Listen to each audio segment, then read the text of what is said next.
Yes, I was somewhat familiar with this part of Washington, although I'd never been in it.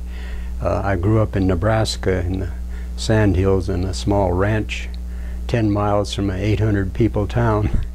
So this was, and after coming back from the service and finishing my degree at University of Nebraska on the GI Bill and some other related things, I was looking for a job. And an acquaintance at the university who was in engineering had ended up here at Hanford, and I was still sort of in touch with him, and I knew also that this big irrigation system from the dam in the Columbia River up north was making this a growing place. So it seemed like a good place to go and check out. So I left my family with her folks in Harrison, Nebraska temporarily and drove out and met my former contact, and he said, "Oh, well, they're hiring radiation monitors here." So I checked in and became one. I knew nothing of what it was or how to do it when I hired in, but they had a system by which you were trained. The idea is at a reactor, and this is the time when, I should insert here, the time when I came in, they were still finishing up C reactor, and after that built the 2 K reactors and also N reactor. So I was into this came in sort of the middle of the growth during the Cold War. I came in 51, but we were assigned after training on shift to be the one monitor at a reactor, and during operation this was sufficient. On the other hand, during outages more were required because we would have to check people coming out of radiation zones to be sure there was no contamination on them. And there was a step-off procedure, which is common in these kinds of things, where in the zones during, for example, charge-discharge operations of the reactor, the people inside working operations and maintenance and a radiation monitor would wear 2 pair of coveralls and gloves and sometimes a mask, depending on the air samples. And so when they came out of their assignment, they took off the outer pair of coveralls on the first pad and then stepped onto the second one and took off their second pair. So we contained the contamination that way. And during operation, this was quite a different situation because there were routine things that should be checked, and there was a list of them. Each monitor had a certain number of things to do on certain days or certain weeks. For example, areas that were normally clean of contamination would be checked periodically to be sure they were, and the way to check them was to put on a clean pair of shoe covers, we call them.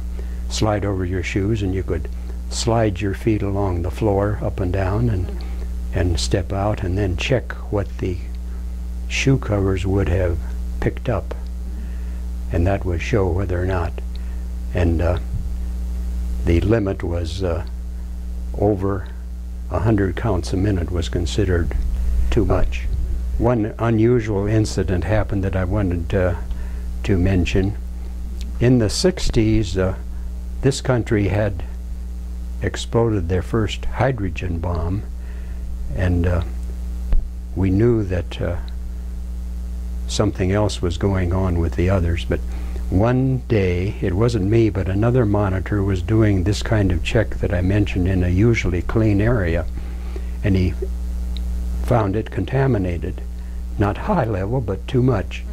And this grew seems like everywhere outside they went, they would find it more and wider, and this was puzzling. So this went on for a couple of shifts, not understanding why this contamination could have gotten out.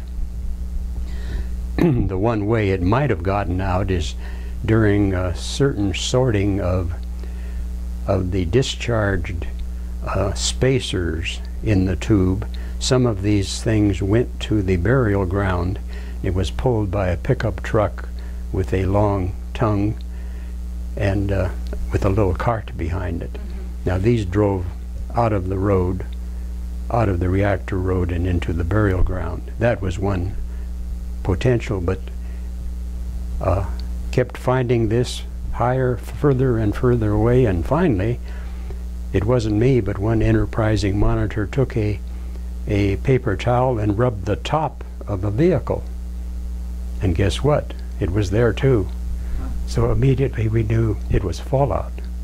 That was the first real experience that most of us had from contamination falling from the above, where you can't see it, can't smell it.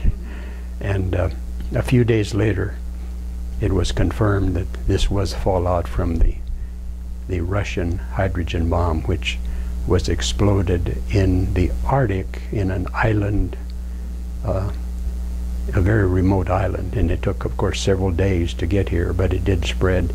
It was not a serious problem. It had a relatively short time life, so it was dying off in a few days, but it was a surprise, and enough for you to question what was happening. Caused a lot of concern in the meantime. Well, I was impressed with the town when I stayed a couple of weeks here with my friend, and with his guidance. I liked what I saw, and the history of it was very interesting. One other aspect that was interesting to me, when I was in the service, ended up in Europe,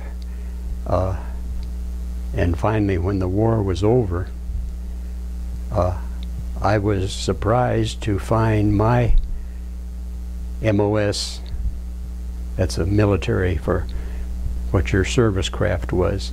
Mine was the only one of the whole company being called to go back to the U.S. for a 45-day furlough, and then Pacific. The War of the Pacific was still going on. And I recall when I was at the waiting station, at the shipping station in the morning, the first sergeant in charge of us there said, the news said there was a unusual bomb dropped by the U.S. on Japan. They call it a nuclear bomb. And I had enough physics to have a vague idea what that was, but not much. And I went on. Ours was the last ship that they allowed to leave because they held the others up, of people going to the States. And surprise, surprise, while we were en route between Europe and New York, the second bomb was dropped and the war was over. Are you involved with Hanford in seeing some of the changes that it's gone through? Yes, I've been a B reactor, and it's the tail end of the story I began to tell you. When I got here, I was interested to realize that B reactor is where that bomb was dropped that got me home on the way home, and actually worked there as well as others. How did that feel for you? Well, it felt like it was nice to see it, since it had a big impact on my life, keeping me from having to invade Japan. Right. And I'm glad it finally is going to be a really big museum. And the geography of it make it a little bit difficult, but it can be done if it's done right. Yeah. And I think it will happen.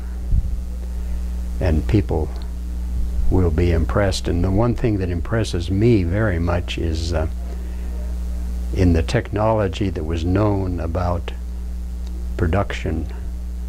All they had to go by was the little tiny reactor underneath the stadium in Chicago. And here they went and built a thing that worked well. And they went full speed ahead on it. Full speed ahead. And DuPont did the transformation of the engineering and set up the plans, and I must say they did a very good job.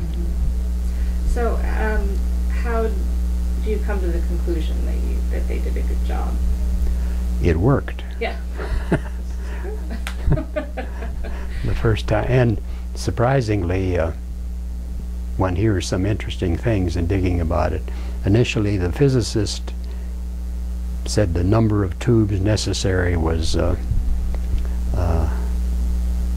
something like 1,800, and somebody else who was had an influence on the final decision on how many said, okay, but let's put in a few extras. And surprisingly, on the initial startup, it ran at a low level for a couple of days and died away. And they realized that their configuration of uranium tubes was not quite right, and by charging those additional ones which they had, it started and ran. So it saved the whole idea. Just one important decision. I think that Richland is a great place. It seemed to me it has something for almost any interest you have.